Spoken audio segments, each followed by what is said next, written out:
I'm Vallerie McLaughlin. I'm a cardiologist at the University of Michigan, and my area of expertise is pulmonary hypertension.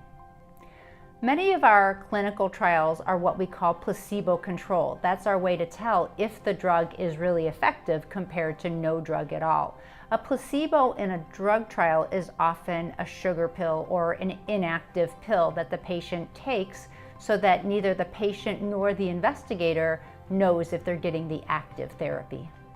Clinical trials often are placebo-controlled, so some of the patients receive the active therapy and some of the patients receive the placebo.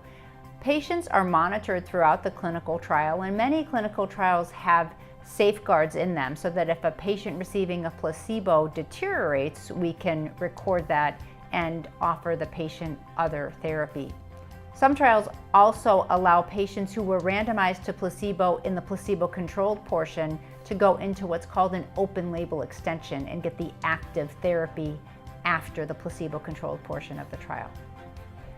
Many clinical trials are placebo-controlled. Often the phase 3 pivotal trials that are used to get FDA approval of an agent are placebo-controlled. But there may be instances where earlier phase trials don't have placebo control. They may just test different doses of the same agent. Sometimes the phase 4 trials aren't placebo-controlled. Randomization is an important part of clinical trials.